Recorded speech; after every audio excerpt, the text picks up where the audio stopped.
Nous allons utiliser les deux fonctions ligne-colonne qui sont très simples et qui sont des fonctions, je dirais, de référence qui vont nous donner plutôt des fonctions d'information. Donc c'est assez simple, hein. On va prendre ligne, voilà. Donc on peut ne pas mettre d'argument. En fait, il va vous donner le numéro de ligne de la cellule courante. Donc le numéro de ligne, il est bien ici, septième ligne. Bon, je pense que vous avez compris que colonne fait la même chose, mais donc non plus pour la ligne, mais pour la colonne. Donc on pourra remarquer que ici c'est bien une valeur numérique. Alors on peut aussi, regardez, prendre un numéro de ligne autre que la ligne courante. Donc par exemple ici je vais prendre la toute première. Voilà, c'est la 1. Donc si je recopie vers le bas, voilà ce qui se produit. Donc c'est bien le résultat. Voilà, hein, à chaque fois de mes lignes qui change. Donc ça c'est une petite fonction très pratique parce que des fois on a besoin, hein, d'utiliser, je dirais, le fait qu'on soit dans un tableau, ni plus ni moins dans une matrice, et d'utiliser les références de lignes et de colonnes. Alors, en exemple appliqué, on va faire un petit calendrier. Souvent on a besoin d'un calendrier vite fait, mais un calendrier perpétuel. Donc quelle que soit l'année, d'accord, ce calendrier va fonctionner. Donc, on va choisir une cellule, une variable, dans laquelle on va indiquer le numéro de l'année, bien sûr. Ce numéro pourra être amené à changer. Et ici, tout simplement, on va entrer notre fonction date. Donc la fonction date, bien sûr, il faut la connaître. Je pense que vous l'avez vu. Donc elle va me permettre ici, voilà, d'entrer une date à partir de trois paramètres, de trois valeurs fixes ou variables. Donc bien sûr ici, elles seront toutes les trois variables. Donc l'année, elle est ici.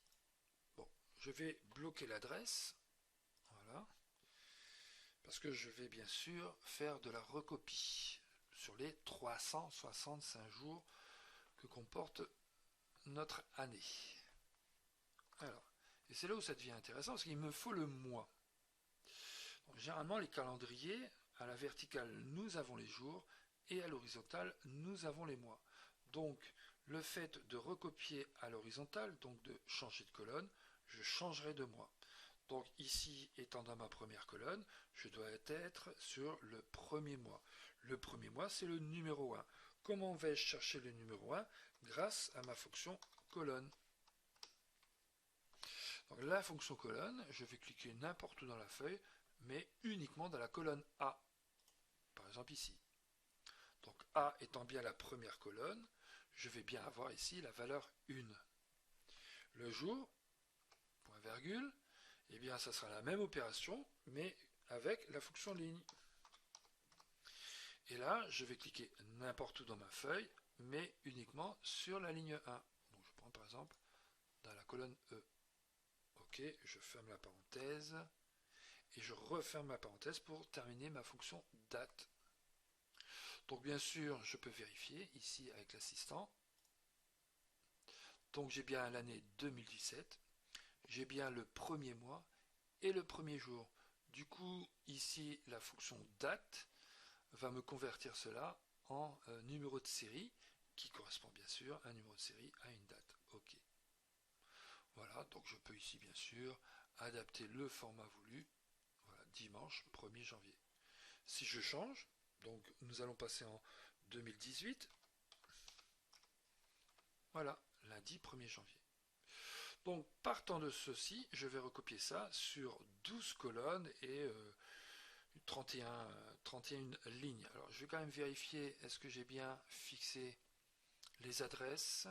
Donc j'ai ici l'adresse de référence de ligne qui n'a pas besoin d'être fixée, l'adresse de référence colonne qui n'a pas besoin d'être fixée, mais l'adresse de référence pour mon année, elle, a besoin d'être fixée. Ok. Donc maintenant ici, je vais recopier vers la droite. D'abord vers le bas, ça sera plus simple. Voilà, tac, tac, tac, tac, tac, tac, tac, tac, hop, voilà, vous voyez, je vais dépasser un petit peu, hein, je prends un peu de marge, ok. Je vais recopier vers la droite, donc là je vais faire mes 12 mois, hop, août, moi je suis encore loin du final, décembre. Ok, alors il y a une petite particularité, là je vais reculer, voilà, je dézoome, hein, CTRL majuscule. Donc ici, pour une recopie rapide et simple, sachant que j'ai déjà un bloc vertical, eh bien, il me suffit de sélectionner, je dirais, les cellules à l'horizontale. Ici, j'ai un petit point d'accroche. Donc, je fais un double clic, hein, à partir du moment où j'ai la croix noire sur le point d'accroche, double clic. Ah, oui, il faut utiliser uniquement, voilà. Donc là où je n'ai rien en dessous, double clic et hop. Étant donné que j'ai un bloc à gauche, il recopie jusqu'à l'extrémité verticale de ce bloc. Bon, bien sûr, je peux vérifier la dernière recopie. Voilà, pas de problème, 31 décembre 2018. Et hop, je passe en 2019. Je reviens au début. Je peux mettre maintenant, par exemple, 2016. Et voilà. Hein, ici, on démarre avec un vendredi, un lundi. D'accord. En fin de mois, ici, on a 29 jours sur le mois de février. Voilà. Hein, la seule finition que je ne ferai pas, parce qu'elle ne fait pas partie de l'exercice, c'est de modifier, d'appliquer une mise en forme conditionnelle de manière à ici, hop, je vais aller trop bas, les jours dépassants du mois, d'accord, de les mettre en gris, par exemple, hein, de façon à ce que les jours de la colonne qui correspondent bien au mois soient mis en avant. Donc voilà ce petit exercice qui nous permet de mettre en œuvre, c'est pas le bon truc, voilà, qui nous permet de mettre en œuvre la fonction ligne et la fonction colonne, avec bien sûr la fonction date.